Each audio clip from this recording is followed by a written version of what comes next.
In this week's In-Ear Insights, Katie, everybody's replaceable. Work-life balance is your problem, which is what the CEO of shapewear company Skims and the label Good American had to say. Other people in positions of power have had equally less, I guess. I don't even know how to put this. It is a definite tone shift. This is from a Wall Street Journal article from May 11th, titled "Everybody's Replaceable: The New Ways Bosses Talk About Workers." And the punchline is, shut up, stop complaining, and do more work for less pay. The thing I took away from this is, first of all, look at the companies that have been listed. So you have Skims, you have Starbucks, you have JP Morgan, you have Uber. Klarna, yeah. Right. So these are big global tech companies and consumer brands. So Skims and, Good American are the Kardashians. So take that with a big fat boulder of salt. Uber has had nothing but issues. Starbucks, same thing. So I look at these companies and I'm like, yup, that's completely on brand for those particular companies, because those particular companies have had really shitty leadership issues for a long time. Therefore, I read this article and I don't fully believe that it's a good representation of quote unquote corporate America. I don't. I'm not naive enough to think that there aren't leaders out there in companies speaking this way. They absolutely are. But that's not new. AI is not creating this problem. This is not a new problem. New tech, same problem. If your leadership team has always been shitty, AI is just going to exacerbate the problem, not fix the problem. So what these people are saying, and the thing is, what's interesting here in this article, very little about AI is even referenced. This is really just people being douchebags. It is. But there's also obviously a raft of AI specific ones. For example, Klarna made news about 2 months ago saying they were throwing over their SaaS vendors because they're just building all their code internally. Shopify, their CEO, obviously made a big statement. So did Duolingo. Both of them said, we're not hiring unless you can prove that the headcount is needed for things that AI can't do. And most recently, Fiverr published a piece by their CEO, which I thought was actually a very good piece. Who said, like, look, the nature of work is changing, and what people hired Fiverr for is being consumed at an extremely rapid rate by AI, because that's all very low cost gig work. And the CEO saying, like, look, this is not something that is unique to us, but it is going to disproportionately impact us, and it's going to disproportionately impact you, because machines can take on so much of this work. One of the things that was sorry, apologies for interrupting, but that's a different conversation. That CEO is saying AI is coming for your job. Heck, it's coming for my job too. That's a different conversation than saying, shut up, do your work, don't be disrespectful, and take on more work and be glad you have a job at all. Two very different conversations. Like, I'm disappointed that they put that example in this same article, because it's two different conversations. Yep. But even at an event I was at not too long ago, the CEO of a company, in front of their audience, their customers, and their staff, said, yeah, you're not getting raises this year, and I expect you to do twice as much work. Like, they literally said that on stage. I was like, that's not the place I would announce that. Here's the thing. There's a lot of harsh realities that everybody is facing right now just because of where we are in our economy in the world. A lot of people feel emboldened to speak a certain way. And you know what? Good. Go ahead. but it's the, F around and find out mentality of like, okay, if you want to go ahead and speak to your employees that way, that's your F around. And then you're going to find out what happens when you continually treat people with disrespect. What is going to happen is you're going to have a mass exodus out the door without having that backup plan in place. So if you're saying AI is going to take your job, if you keep making that threat and people walk out, but you don't have the AI in place, guess what? You are up a creek without a paddle. And so I really, aside from these leaders, quote unquote leaders, because that's not a leader, that is not how a leader behaves. These leaders speaking that way to their employees, there's going to be major consequences. And they're not going to have the pieces in place for when everybody walks out. So go ahead, speak that way. Good luck. See what happens. So suppose you are a leader and you are recognizing that from a practical perspective, yes, your business conditions are such that maybe you do need to tighten the belt a little bit. Maybe you do need to ask people to work more, perhaps a lot more, for not a lot more compensation. From your perspective as a leader who is not a sociopath, that we know of, how do you think about approaching that communications challenge? Because it really is a communications challenge more than anything else. It's, again, it's not that, the overall message is incorrect. It's the delivery of it. So, it's a very different conversation to say, like, you're going to need to do, much more work without compensation. So good luck. Like, that doesn't make people really want to feel motivated to do more. But Chris, if I came to you and I said, all right, look, I've been looking at the numbers and we all collectively have to take on a few more things in order to get through this, here's what I'm thinking. Here's what I as well am going to take on. Here's what I'm asking you to take on. We will do our best to keep open communication so that should you start to feel burnt out by this, we can start to rearrange. But this is on all of us, not just on you, an individual. To me, that's a very different conversation than the one that this article is outlining, where people are just like putting this fear in people. I was separate from this article. I saw a LinkedIn post a few weeks ago that said that the way to manage this AI revolution right now is to instill fear in your leadership team. And I saw that, and the person went on to say, a little bit of fear is healthy, a healthy fear. And to me, that is just manipulative, abusive, entitled, and outright wrong. Creating fear in your employees is going to create very irrational, emotional actions and decisions. And it's not going to disrupt your business the way that you want it to. It's going to disrupt it in a very negative way. Having the conversation with your staff to say, look, our revenues aren't where we want them to be. We're not hitting the targets. We're all going to have to pitch in. Here's what that looks like.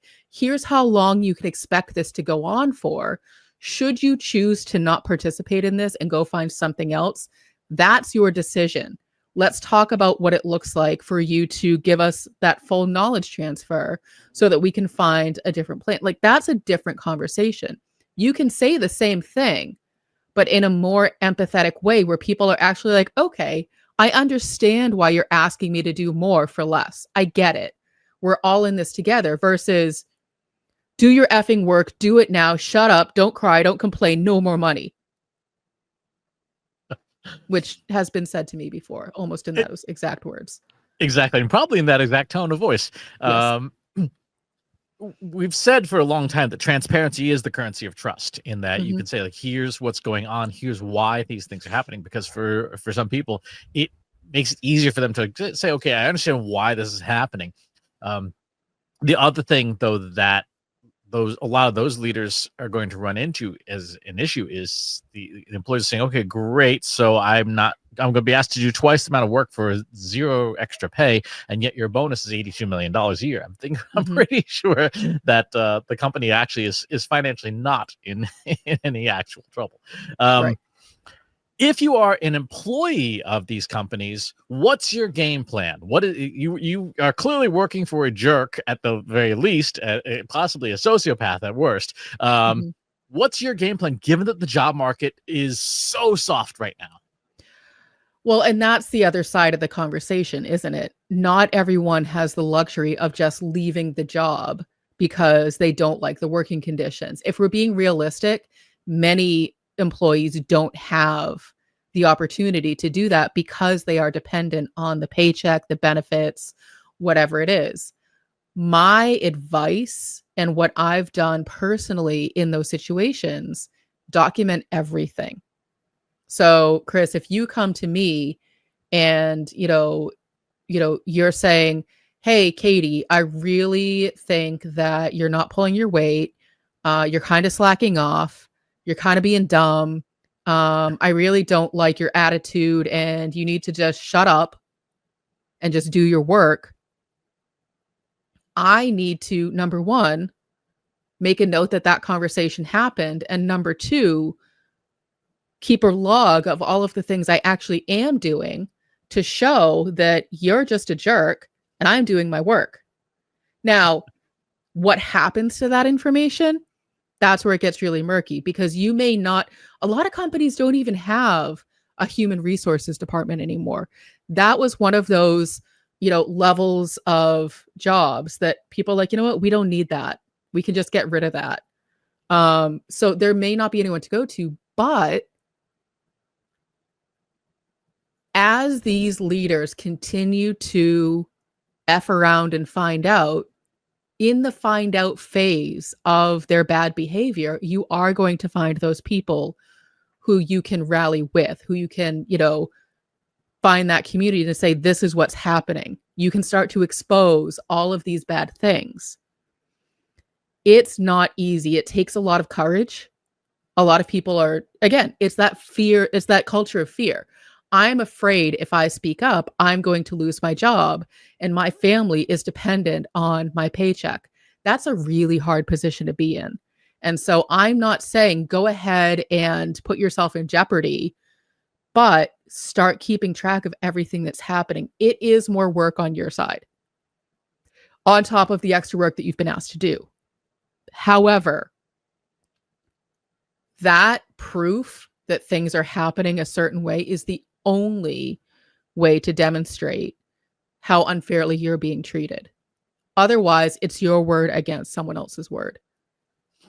The other thing I would suggest is it is always a good time. Today is always the best day to be building your life raft, to be building your personal brand, to be setting up your own newsletter, your own LinkedIn profile, and building some visibility within your own network. Because now this is anecdotal. I do not have concrete evidence of this based on data, but it reflects conversations I've had recently. The only hiring that's going on is referral based. A lot of the jobs that are being posted publicly either have hundreds and hundreds of applicants, which is kind of a crapshoot, or they're ghost jobs and they don't exist at all. And when people are finding work, it is through other people and stuff. So if you do not have a network, if you do not have that safety net, this would be today's the first best day to start building that, especially if you are working in an impaired industry. So this is from the Federal Reserve Bank of St. Louis. This is Indeed.com hiring demand. The black vertical line at the 100 line represents February 2020, the last snapshot before this crazy half decade that we've been in. When numbers are below that line, it means that demand is below February of 2020, before the pandemic. When it's above the line, it means demand is above. So we can see here, for example, the industries that are clearly experiencing record hiring demand: physicians and surgeons, therapy, personal care, and home health.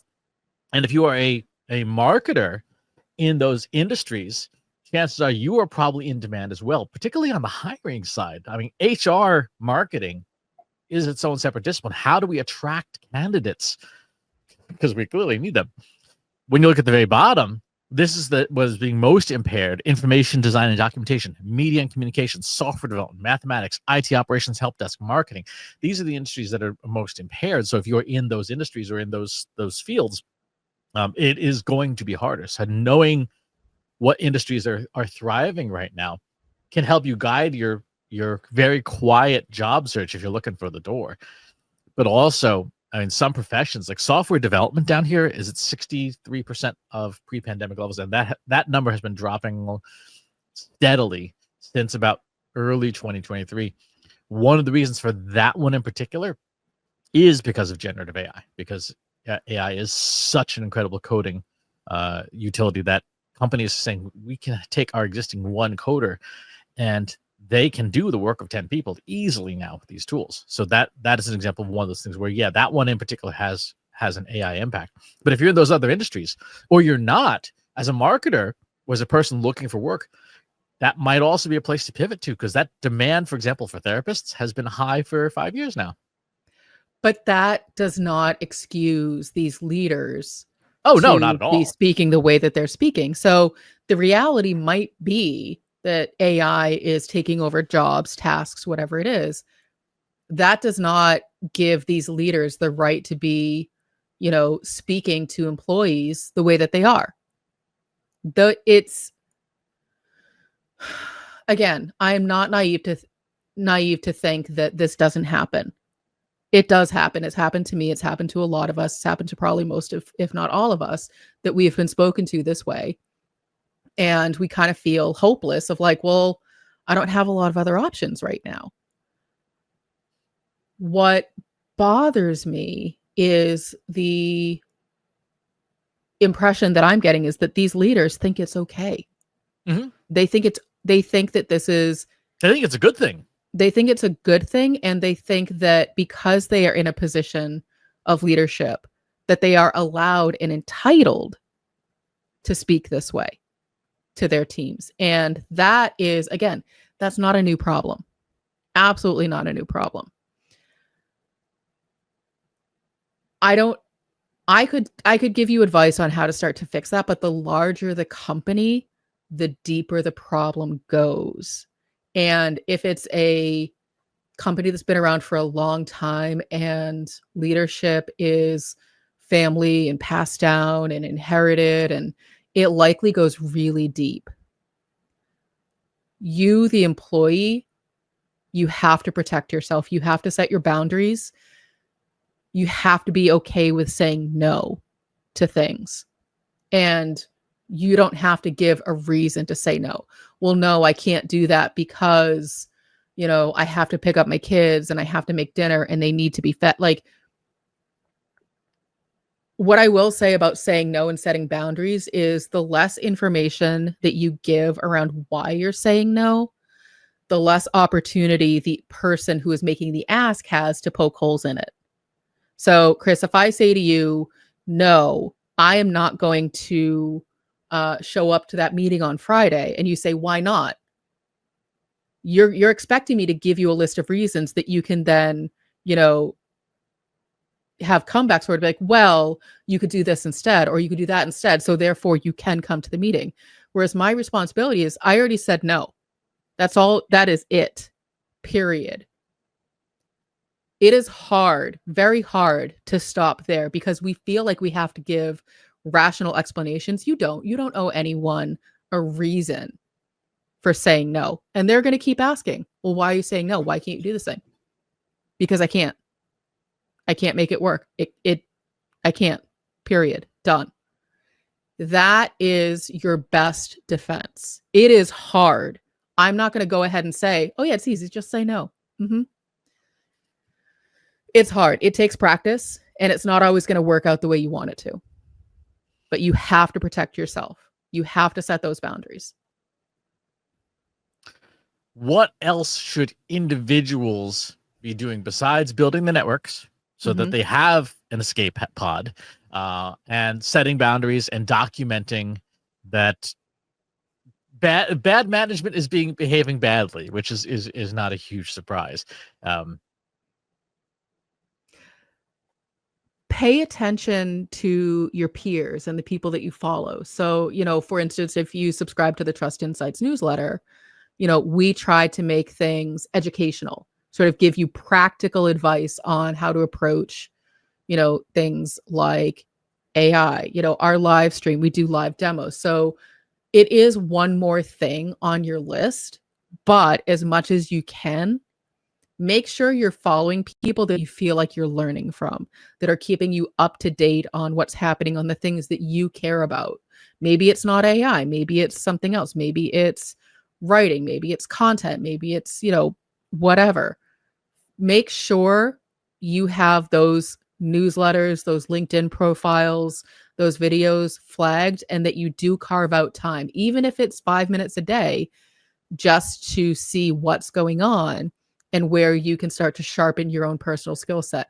Continuous education is going to be your best friend. Again, not an easy thing to do, and it really depends on the industry you're in. Could be, more cumbersome, could take more time. But you can't stay static. You also have to continue to evolve in order to stay competitive in this, as you say, Chris, very soft job market. Yep. One other thing to your point, Katie, use the tools that you have access to now. There are so many good generative AI tools out there now that have things like deep research capabilities and stuff that I don't want to say there's no excuse for not doing it, but there's certainly strong reasons to use them for stuff like stealth job hunting. I'll give you a real simple example. Take any of the prompt structures that we use. Take the Trust Insights Casino prompt structure and rewrite it a bit, tweak it to say, here's my LinkedIn profile contents. Here's my resume, my CV. I'm looking for jobs in this area. Deep research tool, go out on the web and find me some places that I could apply to that maybe aren't on, just a straight up LinkedIn job feed, because it costs money for a company to post on LinkedIn. It's like $250 or $350. Indeed.com, I believe, is still free for companies to post. But other companies sometimes will just put stuff on their websites. They won't even put it on a job board, particularly if it's not a strategic priority, but they are still hiring. You have these AI tools. And there's open source ones. If you don't have access to a paid tool, there are open source ones. Yes, to your point, Katie, it's another thing on your to-do list. Mm-hmm. But if you are looking and you're highly motivated, some of these open source deep research tools can do a very good job sniffing out hiring opportunities, networking opportunities, things that you can do to keep building that life raft. Because to your point, bad management, bad leadership is very difficult to dislodge, especially if it's baked into the DNA of the company. Like, the good old boys, the way we've always done it. Like, yeah, that's going to be very difficult to change, absent, catastrophic shakeup. Like, oh, look, the entire leadership team just got arrested for embezzlement. And so, if in those situations, if you work at that kind of company, yeah, maybe use the generative AI tools that are out there. In fact, if you go to the Trust Insights Academy, go to academy.trustinsights.ai. We have a free course, completely free, called How to Land Your Next Job with Generative AI. And I would encourage people to, even if you're not doing an active job search, it's still a good exercise to go through to improve your LinkedIn profile and things like that using these very capable tools. It's always a good day to build your network. What I will say about these tools, and I've made no secret, I'm not someone who, when I'm outside of work, I'm thinking of work. I'm not thinking of tech when I'm not forced to be thinking about tech. So if I were in a position where I had to start to sharpen my skills and, start beefing up my network and my LinkedIn resume and everything, it would feel really daunting because it's not necessarily what I'm passionate about. So what I would do in that instance is I would think about what I am passionate about outside of work and where can I start maybe experimenting with these tools on topics that I do care about. So if my job has always been in the B2B marketing space, but I am not passionate about that outside of work, what am I passionate about so that I can start to test and experiment with these tools in a way that feels purposeful and beneficial to me in my everyday life, I can then take those skills and bring them back into the, jobs that are appropriate for me. And so thinking about it in a way that, is more approachable is also going to be helpful. So, a lot of people like fell into IT. They're not passionate about IT, but they just happen to be good at it. So they've been able to make a career out of it. And so now the thought of, getting skilled up on IT things probably feels overwhelming and daunting. So how do you do it in a way that doesn't feel that way and also isn't one more thing on your list? Well, what do you do in your everyday life where maybe you can say, oh, I wonder what ChatGPT could do to enhance my gardening? Or I wonder what I could use deep research for, if I am thinking about, building a new structure on my property, whatever the thing is, like, pick whatever your hobbies are and use the tools to enhance those things. And Reid Hoffman, founder of LinkedIn, once said this, which I think is a really good thing to keep in mind. Every time you are looking for an opportunity, you are actually looking for a person. With your hobbies and things, get out from behind your desk and go meet up with other human beings in that space, right? If you're into gardening, if you volunteer at an animal shelter. I mean, Katie, you can probably speak to the number of different people you've rubbed elbows with our colleagues over at Baypath, who outside of, caring about the welfare of animals, also have day jobs that may open some doors. And I think that that's the biggest thing is, networking doesn't have to be, showing up to the latest, digital marketing summit to have small talk with people that may not lead to anything. Go find what you're passionate about. Follow that path, network that way, and then you will find other people who are like-minded that you can speak to and be like, "Oh, and I also, I've been looking for XYZ." It doesn't have to be as rigid as it used to be. Find the communities of topics you care about, start there versus what you think you should be joining. Exactly. Because who knows? Your hanging out with puppies may lead to your next big deal. It's true. You could network with a CEO of an AI agency. If you've got some thoughts about the workplace, and perhaps less than great leadership, or perhaps just how you're thinking about building your own life raft and building your network, hop by our free Slack group. Go to trustinsights.ai/analytics for marketers, where you and over 4,000 other marketers are asking and answering each other's questions every single day about analytics, data science, AI, and all of the fun things that come along with that. And wherever it is you watch or listen to the show, if there's a channel you'd rather have it on instead, go to trustinsights.ai/TI podcast. You can find us in all the places fine podcasts are served. Thanks for tuning in, and we'll talk to you on the next one.